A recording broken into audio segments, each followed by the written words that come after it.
Meravi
ለዘላለም ይትባረክ እንደ አብርሃም።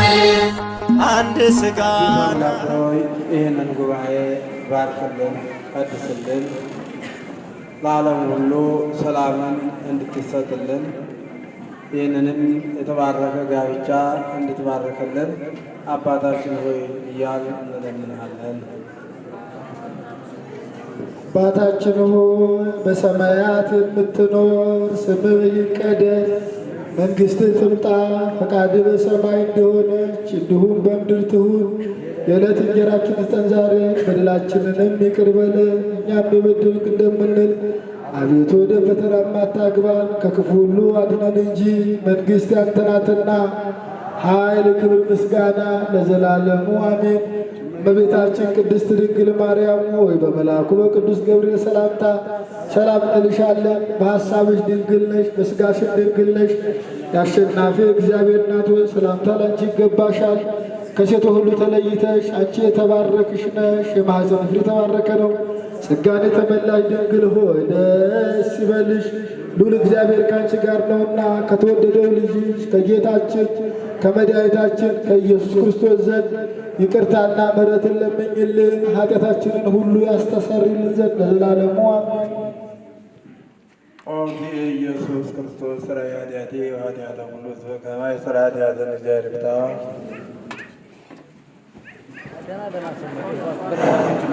በስመ አብ ወወልድ ወመንፈስ ቅዱስ አሐዱ አምላክ።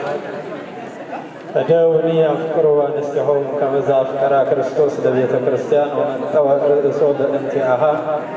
ክቡር ሊቀ ሊቃውንት ቆሞስ አባ ኪዳነ ማርያም የታላቋ ገዳም ታዕካ ንግሥት በዓታ ለማርያም ገዳም ዋና አስተዳዳሪ፣ ክቡራን ሊቃውንተ ቤተ እግዚአብሔር ሁላችሁ፣ እንደዚሁ ደግሞ በዛሬው ዕለት ማንነታችሁን ብቸኝነትን ትታችሁ አንድነት መስርታችሁ ጋብቻ መስርታችሁ ሕይወት ለመምራት በእናት ቤተ ክርስቲያን ተገኝታችሁ በመስቀሉ ተባርካችሁ ጋብቻችሁን የመሰረታችሁ ወንድማችን መምህር ፈቃደ፣ ዲያቆን ፈቃደ፣ እንደዚሁ ሙሽሪት የአብስራ እንኳን ደስ ያላችሁ ሁላችሁ።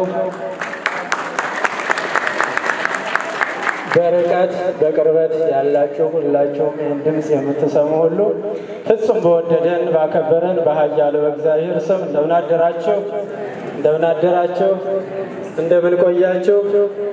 አሜን። አምላካችን እግዚአብሔር ሰዓታትን ወደ ዕለታት፣ ዕለታትን ወደ ወራት፣ ወደ ሳምንታት፣ ሳምንታትን ወደ ወራት፣ ወራትን ወደ ዓመታት፣ ዓመታትን ወደ ዘመናት እየቀየረ እየለዋወጠ ሁሉን የሚመግብ የዚህ ዓለም አንጭ ወሳጅ አስተዳዳሪ መጋቢ ቅዱስ አምላካችን እግዚአብሔር ይህ ቅዱስ ቦታ ታላቅ ገዳም በወንድማችንና በእህታችን ምክንያት ስላሰባሰበን አሁንም ስሙ በድጋሚ የተመሰገነ ይሁን። እንግዲህ እደውኒ አፍቅሩ አንስቲሆሙ ከመ ዘአፍቀራ ክርስቶስ ለቤተ ክርስቲያን ወመጠወ ርእሶ በእንቲአሃ። እነሆ አምላካችን መድኃኒታችን ኢየሱስ ክርስቶስ ሙሽራው ኢየሱስ ክርስቶስ እናት ቤተ ክርስቲያንን እንደወደዳት እንዳፈቀራት ሙሽራው ክርስቶስ ቤተ ክርስቲያንን ሙሽሪት ቤተ ክርስቲያንን እንደወደዳት ወንዶች ሁሉ ባሎች ሁሉ ሚስቶቻቸውን ያፍቅሩ የሚል ርዕስ አንስተናል። ለጋብቻ የሚያስፈልገው ትልቁ ምንድነው ከተባለ ፍቅር ነው። ትልቁ ድልድይ ፍቅር ነው አይደለም? ጋብቻ ፍቅር ካለ ሁሉ ነገር አለና በፍቅር ነው ጋብቻ ሊመራ የሚችለው። ፍቅር ካለ ሰላም ካለ ሁሉ ነገር የሚወለደው ልጅም ሰላማዊ ይሆናል ማለት ነው።